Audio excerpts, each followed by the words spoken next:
क्या होगा अगर किसी राज्य को चलाने के लिए पारंपरिक राजनेताओं की जगह, मतलब किसी मल्टीनेशनल कंपनी की तरह विशेषज्ञों का एक बोर्ड ऑफ डायरेक्टर्स बैठा दिया जाए? ये एक बहुत ही दिलचस्प विचार है। एक ऐसा परिदृश्य जहां फैसले रैलियों की भीड़ देखकर नहीं बल्कि डेटा, अर्थशास्त्र और जमीनी विज्ञान के आधार पर लिए जाएं। बिल्कुल। और वैसे ये सुनने में किसी यूरोपियन उपन्यास की कहानी जैसा लगता है ना? हाँ, एकदम। क्योंकि अक्सर हम मानते हैं कि राजनीति में भावनाएं और वफादारी ही सब कुछ होती हैं। सही कहा। लेकिन जब किसी राज्य को आर्थिक और ढांचागत रूप से फिर से खड़ा करना हो तो उस पुराने पारंपरिक मॉडल को तोड़ना ही पड़ता है। और आज के इस गहन विश्लेषण में हम एक ऐसे ही अभूतपूर्व राजनीतिक और प्रशासनिक प्रयोग पर चर्चा करने वाले हैं। बिल्कुल। आज का हमारा स्रोत बहुत खास है। हाँ, आज हम सरल रिपोर्ट नामक एक विस्तृत दस्तावेज पर बात कर रहे हैं जिसका शीर्षक है West Bengal new minister list 2026.docx। 9 मई 2026 का दिन, मतलब ये पश्चिम बंगाल के लिए एक ऐतिहासिक मोड़ रहा है। 15 साल के एक बहुत लंबे राजनीतिक दौर का अंत हुआ है। वाकई ये एक बहुत बड़ा शिफ्ट है। और अब कमान मुख्यमंत्री शुभेंदु अधिकारी की नई सरकार के हाथों में है। तो आज का हमारा मिशन इसी नई ड्रीम टीम के पीछे की रणनीति को डिकोड करना है। इस विश्लेषण की गहराई में जाने से पहले एक बात बहुत स्पष्ट रूप से स्थापित करना आवश्यक है। हाँ, बिल्कुल, बताइए। आज हम जिस सरल रिपोर्ट दस्तावेज का विश्लेषण कर रहे हैं वो स्पष्ट रूप से राजनैतिक सामग्री पर आधारित है।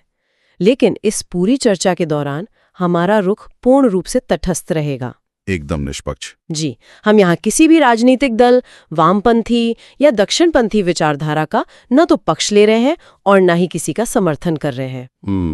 चलिए इसे थोड़ा खोलकर समझते हैं कि क्या सिर्फ शीर्ष नेतृत्व बदलने से कोई व्यवस्था बदल जाती है, या असली ताकत उन लोगों में होती है जो बंद कमरों में नीतियां बनाते हैं? ये एक बहुत ही अहम सवाल है। देखिए, किसी भी नए प्रशासन की दिशा इस बात से तय होती है कि सबसे महत्वपूर्ण विभाग किसे सौंपे गए हैं।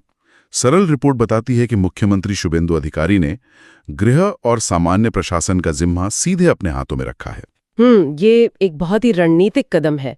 अगर हम इसके पीछे के तंत्र को समझें, मतलब मैकेनिज्म को, तो पुलिस और प्रशासन का नियंत्रण सीधे मुख्यमंत्री के पास होने का एक बड़ा अर्थ है। वो क्या? इसका मतलब है कमांड की एक सीधी श्रृंखला या डायरेक्ट चेन ऑफ कमांड। स्रोत के अनुसार मुख्यमंत्री का मुख्य लक्ष्य प्रशासन का राजनीतिकरण खत्म करना है। मतलब दफ्तरों में राजनीति बंद? बिल्कुल। इसका व्यवहारिक अर्थ यह है कि थानों और सरकारी दफ्तरों में स्थानीय नेताओं का दखल पूरी तरह से बंद करना। जब तक निचले स्तर के अधिकारियों को ये स्पष्ट संदेश नहीं मिलता कि उनकी जवाबदेही सिर्फ कानून के प्रति है, किसी पार्टी के नेता के प्रति नहीं, तब तक कानून व्यवस्था नहीं सुधर सकती। यानी कोई भी ढिलाई बर्दाश्त नहीं की जाएगी। ये तो बहुत कड़ा संदेश है। हाँ, बिल्कुल। लेकिन देखिए, एक कड़क प्रशासन राज्य को सुरक्षित तो कर सकता है, पर उसे अमीर नहीं बना सकता। एकदम सही बात है। राज्य को चलाने और रुकी हुई परियोजनाओं को गति देने के लिए एक बहुत बड़े खजाने की जरूरत होती है। और यहीं पर यह दस्तावेज सबसे दिलचस्प खुलासा करता है। वित्त मंत्रालय को लेकर। जी, वित्त और उद्योग मंत्रालय की कमान अशोक लाहिड़ी को दी गई है। और अशोक लाहिड़ी केवल एक राजनेता नहीं है, वे भारत के पूर्व मुख्य आर्थिक सलाहकार रह चुके हैं। क्या बात है। हाँ, एक ऐसा व्यक्ति जिसने राष्ट्रीय स्तर पर मैक्रो इकोनॉमिक्स यानी वृहद अर्थशास्त्र को संभाला है। ये कदम मुझे एक कॉर्पोरेट रणनीति की याद दिलाता है। मतलब मान लीजिए एक बहुत बड़ी कंपनी भारी कर्ज में डूबी है और दिवालिया होने के कगार पर है।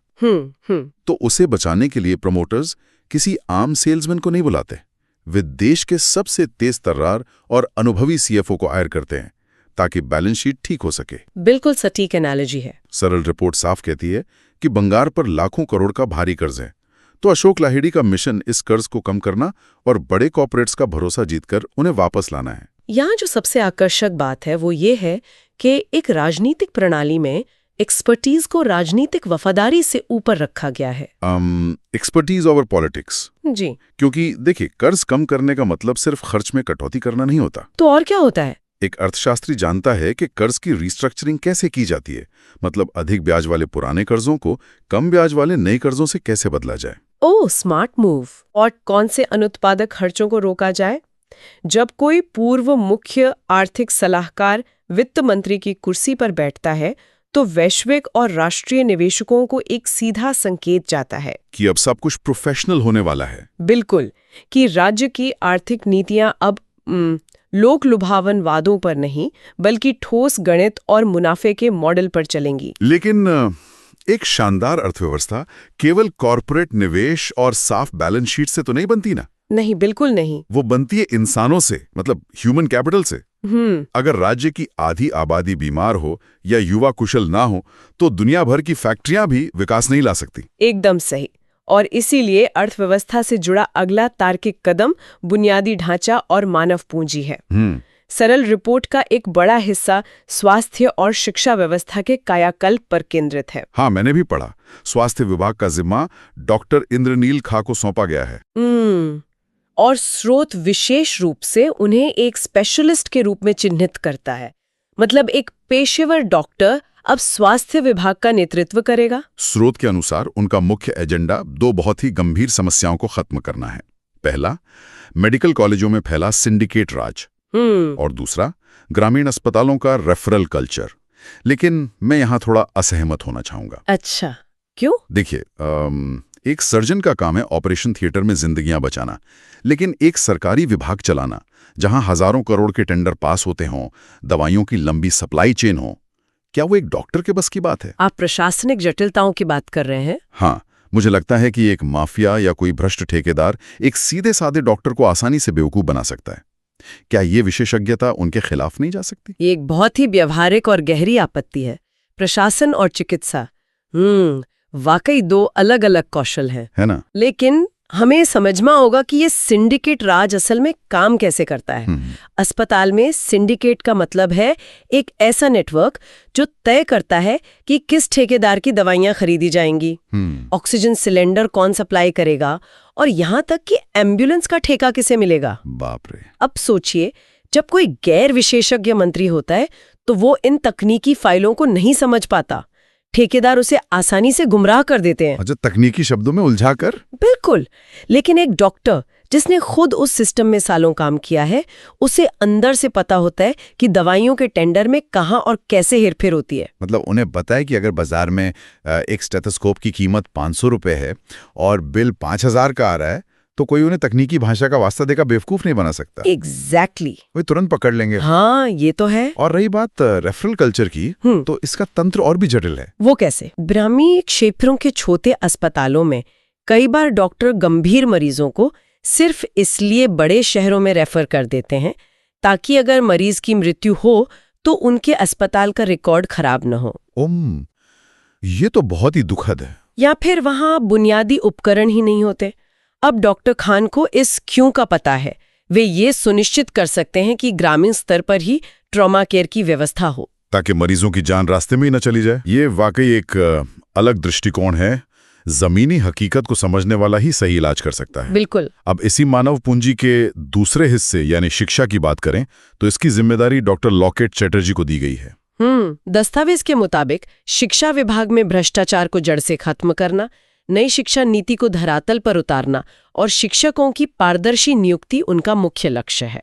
देखिए, नई शिक्षा नीति यानी NEP को लागू करना केवल एक प्रशासनिक आदेश जारी करना नहीं है। तो इसमें क्या क्या शामिल होता है?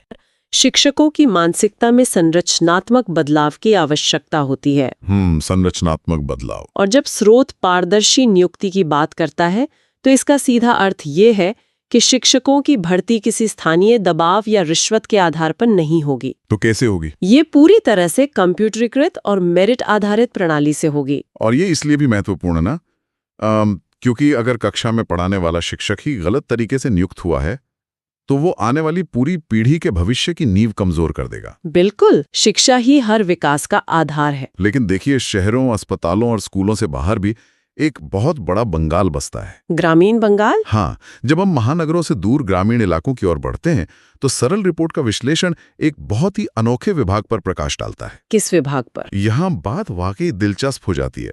अक्सर हम खेल एवं युवा कल्याण मंत्रालय को बहुत हल्के में लेते हैं, जैसे ये सिर्फ टूर्नामेंट कराने वाला विभाग हो। हाँ, आमतौर पर ऐसा ही माना जाता है। लेकिन सिलीगुड़ी के विधायक शंकर घोष, जिन्हें ये विभाग मिला है, उनका विजन कुछ और ही है। स्रोत के अनुसार उनका लक्ष्य केवल फुटबॉल का पुराना गौरव लौटाना नहीं है, बल्कि उत्तर बंगाल और ग्रामीण स्तर पर स्पोर्ट्स एकेडमी स्थापित करना है। सिर्फ एकेडमी? इसके पीछे एक गहरा सामाजिक तंत्र काम कर रहा है। हाँ, दस्तावेज इस बात पर बहुत जोर देता है कि खेल को युवाओं को नशे से दूर रखने के हथियार के रूप में इस्तेमाल किया जाएगा। लेकिन ये काम कैसे करता है? देखिए, खाली बैठा युवा जिसके पास कोई दिशा नहीं है, वो अक्सर स्थानीय गैंग्स या नशे की गिरफ्त में बहुत जल्दी आ जाता है। हाँ, ये तो एक आम समस्या है। जब राज्य ग्रामीण स्तर पर स्पोर्ट्स एकेडमी खोलता है तो वो केवल खेलने की जगह नहीं देता, वो युवाओं को एक रूटीन देता है, एक अनुशासन और समाज में एक पहचान देता है। जो ऊर्जा अन्यथा सड़कों पर हिंसक घटनाओं में खर्च होती, वो मैदान पर पसीना बहाने में लग जाती है। तो खेल यहाँ केवल एक हॉबी नहीं है? बिल्कुल नहीं, ये अपराध और नशे को रोकने का एक मैक्रो सोशल टूल है। ये तो एक बहुत ही प्रभावशाली प्रिवेंटिव मॉडल है, मतलब रोकथाम का मॉडल। जी। इसके साथ ही सरल रिपोर्ट ग्रामीण अर्थव्यवस्था को रफ्तार देने के लिए विभागों के बीच एक खास तालमेल यानी सिनर्जी पर जोर देती है। सिनर्जी बहुत जरूरी है। पंचायत एवं ग्रामीण विकास का जिम्मा दिलीप घोष को दिया गया है, जिनका लक्ष्य हर ग्रामीण घर तक पक्की सड़क, पानी और बिजली पहुंचाना है। वहीं निशीत प्रमाणिक को सिंचाई और मिहिर गोस्वामी को कृषि विभाग मिला है। अगर हम इस तंत्र को बारीकी से देखें तो कृषि में असली क्रांति तब तक नहीं आ सकती जब तक ये तीनों विभाग एक सुर में काम ना करें। वो कैसे? मान लीजिए कृषि विभाग ने किसानों को उन्नत बीज दे दिए, ठीक है, लेकिन सिंचाई विभाग ने सही समय पर नहरों में पानी नहीं छोड़ा, तो क्या होगा? फसल बर्बाद हो जाएगी। बिल्कुल। और अगर फसल अच्छी हो भी गई, लेकिन पंचायत विभाग ने गांव से बाजार तक सड़क ही नहीं बनाई, तो किसान अपनी उपज बेच नहीं पाएगा। अरे हाँ, ये तो पूरी एक चेन है। स्रोत इसी समन्वय की बात कर रहा है कि कैसे आधुनिक सिंचाई और कृषि उत्पादन मिलकर एक गेम चेंजर साबित हो सकते हैं। ये एक बहुत ही लॉजिकल चेन है, मतलब पानी से लेकर पैदावार तक और सड़क से लेकर बाजार तक। एकदम सही कहा आपने। और इसी जमीनी ढांचे में एक और अहम स्तंभ है महिला सशक्तिकरण। महिला एवं बाल विकास की जिम्मेदारी अग्निमित्रा पॉल को मिली है। दस्तावेज में उन्हें एक उद्यमी के नजरिए से देखा गया है। उद्यमी मतलब एंटरप्रेन्योर? हाँ, जो स्मॉल स्केल इंडस्ट्रीज यानी लघु उद्योगों के माध्यम से महिलाओं को आत्मनिर्भर बनाना चाहती हैं। ये बहुत महत्वपूर्ण है, क्योंकि देखिए, जब आप किसी ग्रामीण महिला को केवल कुछ आर्थिक सहायता देते हैं तो वो एक अस्थायी राहत होती है, बस कुछ समय के लिए। जी। लेकिन जब आप उसे किसी हस्तशिल्प, सिलाई या फूड प्रोसेसिंग के छोटे उद्योग का हिस्सा बनाते हैं तो आप उसे अर्थव्यवस्था का एक सक्रिय उत्पादक बना देते हैं। इससे परिवार में महिला के निर्णय लेने की क्षमता बढ़ती है और स्थानीय अर्थव्यवस्था में पैसे का प्रवाह तेज होता है। सब कुछ बहुत ही शानदार और व्यवस्थित लग रहा है। मतलब एक अर्थशास्त्री कर्ज संभाल रहा है, एक डॉक्टर अस्पताल ठीक कर रहा है, पंचायत और कृषि विभाग मिलकर काम कर रहे हैं। हाँ, कागजों पर ये सब बहुत बेहतरीन है, लेकिन असली दुनिया कागजों पर बनी इन योजनाओं से बहुत अलग और कठोर होती है। बिल्कुल। सरल रिपोर्ट सिर्फ इस कैबिनेट की खूबियों का गुणगान नहीं करती, ये उन भयानक चुनौतियों यानी डिसएडवांटेजेस का भी बहुत स्पष्टता से विश्लेषण करती है, जो इस नई सरकार का इंतजार कर रही हैं। जी। क्योंकि कोई भी नीति शून्य में काम नहीं करती। हर योजना के सामने कुछ ऐसी दीवारें होती हैं जिन्हें तोड़ना आसान नहीं होता। सही कहा। स्रोत पहले एक बड़े फायदे की बात करता है जिसे डबल इंजन ग्रोथ कहा गया है। Double engine? इसका अर्थ ये बताया गया है कि जब केंद्र और राज्य दोनों जगह समान विचारधारा की सरकार होती है तो फंड्स का प्रवाह तेज हो जाता है। फंड्स आसानी से मिलते हैं। जैसे नेशनल हाईवे या मेट्रो प्रोजेक्ट्स के लिए राज्य सरकार तेजी से जमीन अधिग्रहण करके देती है और केंद्र तुरंत उसके लिए फंड जारी कर देता है। तो प्रोजेक्ट्स में रॉकेट जैसी रफ्तार आ सकती है। बिल्कुल। लेकिन इसके दूसरी तरफ जो चुनौतियां हैं वे बहुत डरावनी हैं। चुनौतियां तो होंगी ही। सबसे बड़ी चुनौती है अशोक लाहिड़ी के सामने खड़ी लोक लुभावन योजनाओं की दीवार, मतलब पॉपुलिस्ट स्कीम्स। अगर हम इसे बड़ी तस्वीर से जोड़ें तो यह एक क्लासिक आर्थिक दुविधा है। कैसे? राज्य में पिछले कई वर्षों से ऐसी योजनाएं चल रही हैं जिनमें जनता को सीधे तौर पर आर्थिक सहायता या मुफ्त सुविधाएं दी जाती हैं। हाँ, फ्रीबीज। जनता इसकी आदी हो चुकी है। अब एक पेशेवर अर्थशास्त्री के रूप में अशोक लाहिड़ी जानते हैं कि राज्य के खजाने को दिवालिया होने से बचाने के लिए इन खर्चों पर लगाम लगानी होगी। लेकिन अगर वे इन योजनाओं को अचानक बंद करते हैं तो भारी जनाक्रोश पैदा होगा। ये तो एक तरह से राजनीतिक आत्महत्या के समान हो सकता है। बिल्कुल। विकास कार्यों के लिए पैसा बचाना और जनता को नाराज न करना, ये किसी तनी हुई रस्सी पर चलने जैसा है। बहुत मुश्किल संतुलन है ये। और चुनौती केवल जनता की ओर से नहीं है। स्रोत ब्यूरोक्रेटिक रेजिस्टेंस, यानी नौकरशाही के प्रतिरोध की ओर भी इशारा करता है। जो आईएएस अधिकारी और क्लर्क पिछले 15 सालों से एक विशेष गति और ढर्रे पर काम करने के आदी हो चुके हैं, वे रातों रात एक कॉर्पोरेट रफ्तार में कैसे ढलेंगे? ये प्रशासनिक विज्ञान की सबसे बड़ी सच्चाई है। नौकरशाही अक्सर यथास्थिति मतलब स्टेटस को बनाए रखना चाहती है। जब नई सरकार तेज फैसले लेती है तो पुराने अधिकारी फाइलों को उलझाकर या नियमों का हवाला देकर उस गति को धीमा कर सकते हैं। अरे बाप रे। मुख्यमंत्री का विजन चाहे कितना भी स्पष्ट क्यों न हो, जब तक वो विजन एक साधारण बाबू की मेज से फाइल बनकर पास नहीं होता, वो जमीन पर नहीं उतरेगा। ये तो है। इस प्रतिरोध को तोड़ना सबसे बड़ी चुनौती होगी। सबसे बढ़कर है जनता की भारी उम्मीदों का दबाव। जब 15 साल बाद कोई इतना बड़ा बदलाव आता है तो जनता चमत्कार की उम्मीद करने लगती है। बिल्कुल, तुरंत नतीजे चाहिए होते हैं। अगर 6 महीने या 1 साल के भीतर सड़कों पर बदलाव नहीं देखा, रोजगार नहीं मिला या महंगाई कम नहीं हुई, तो वही जनता सवाल पूछने लगेगी। राजनीति में किसी भी नई सरकार के लिए यह हनीमून पीरियड बहुत तेजी से खत्म होता है। अगर हम चुनौतियों की बात कर ही रहे हैं तो इन बाहरी चुनौतियों से भी ज्यादा खतरनाक एक आंतरिक चुनौती हो सकती है। आंतरिक चुनौती, जिसका दस्तावेज स्पष्ट रूप से उल्लेख करता है, वो है आंतरिक कलह या इंटरनल फ्रिक्शन। शुभेंदु अधिकारी, दिलीप घोष, लॉकेट चैटर्जी, ये सभी बहुत ही कद्दावर नेता हैं और अपने आप में सत्ता के मजबूत केंद्र हैं। मतलब पावर सेंटर्स। जी, जब इतने महत्वाकांक्षी नेता एक ही कैबिनेट में बैठेंगे तो बजट आवंटन या नीतियों की प्राथमिकता को लेकर मतभेद होना तो तय है। बिल्कुल, एक विभाग का मंत्री चाहेगा कि उसके विभाग को ज्यादा फंड मिले। इस आपसी टकराव को रोकना और इन सभी दिग्गज नेताओं को एक ही दिशा में साथ लेकर चलना मुख्यमंत्री के नेतृत्व कौशल की सबसे कठिन परीक्षा होगी। तो इस सब का असल मतलब क्या है? अगर हम सरल रिपोर्ट के इस पूरे विश्लेषण को समेटें और इसका अंतिम निष्कर्ष निकालें, तो ये नई कैबिनेट एक बहुत ही साहसिक प्रयोग है। वाकई? ये कैबिनेट युवाओं के उग्र जोश जैसे शंकर घोष और दशकों के वैश्विक अनुभव जैसे अशोक लाहिड़ी का एक नाजुक संतुलन है। दस्तावेज के अनुसार इस सरकार का पूरा भविष्य 3 मुख्य स्तंभों पर टिका है। पहला, शिक्षा में पूरी पारदर्शिता और नई नीति का क्रियान्वयन। दूसरा, अर्थव्यवस्था को पटरी पर लाने के लिए व्यापारिक घरानों की वापसी।